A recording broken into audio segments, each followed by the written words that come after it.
നമുക്ക് പള്ളി പെരുന്നാളിന് പോവാ. സത്യം പറഞ്ഞു കഴിഞ്ഞാൽ ഈ ഒരുങ്ങുന്നത് ഞാൻ വേലൂർ പള്ളി പെരുന്നാളിന് പോകാൻ വേണ്ടിയിട്ടാണ്. പക്ഷെ എന്ത് പറയാനാ, വേലൂർ പള്ളി പെരുന്നാളിന്റെ യാതൊരുവിധ വീഡിയോസും എനിക്ക് ക്യാപ്ചർ ചെയ്യാൻ പറ്റിയില്ല. പ്ലാനിംഗ് ഒക്കെ അതിഗംഭീരമായിരുന്നു. റീൽസുകൾ ചെയ്യണം, പള്ളി പെരുന്നാളിന്റെ ഒരുപാട് വീഡിയോസുകളും കാര്യങ്ങളും ബ്ലോഗൊക്കെ ചെയ്യണം എന്നുള്ളത് നല്ല പ്ലാനിങ് ഉണ്ടായിരുന്നു. പക്ഷെ എന്ത് പറയാനാ, ചില സമയത്ത് നമ്മൾ പ്ലാൻ ചെയ്തൊന്നല്ലല്ലോ നടക്കുക. പക്ഷെ അൺപ്ലാനഡ് ആയിട്ട് ആ ഒരു നിമിഷം നമ്മുടെ ലൈഫിലേക്ക് വരുന്ന ഒരുപാട് നല്ല മൊമെന്റ്സുകൾ ഉണ്ടല്ലോ, ആ മൊമെന്റ്സുകളായിരിക്കും കുറച്ചും കൂടി നമ്മുടെ ലൈഫിനെ കുറച്ചും കൂടി ഹാപ്പി ആക്കാൻ തന്നെ പറയാം.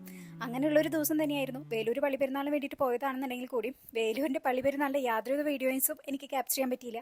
പക്ഷെ അതിനേക്കാൾ ഏറെ ഭംഗിയായിട്ട് വേലൂർ ഗ്രാമവും വേലൂർ ഗ്രാമഭംഗിയും ഒക്കെ ആസ്വദിക്കാൻ എനിക്ക് ഒരുപാട് പറ്റിയിട്ടോ. ശരിക്കും പറഞ്ഞു കഴിഞ്ഞാൽ ഈ പ്ലാനഡ് മൊമെന്റ്സിനേക്കാൾ അൺപ്ലാനഡ് ആയിട്ട് നമ്മുടെ ലൈഫിൽ വന്നു പോകുന്ന ചില മൊമെന്റ്സുകളായിരിക്കും നമ്മുടെ ലൈഫിന് ഒരുപാട് ഭംഗി ആൻഡ് കളർഫുൾ ആക്കുന്നത് അല്ലേ. അതുപോലെ എന്തെങ്കിലും മൊമെന്റ്സുകൾ നിങ്ങളുടെ ലൈഫിൽ ഉണ്ടായിട്ടുണ്ടെന്നുണ്ടെങ്കിൽ തീർച്ചയായിട്ടും ഒന്ന് കമന്റിൽ രേഖപ്പെടുത്തണം കേട്ടോ.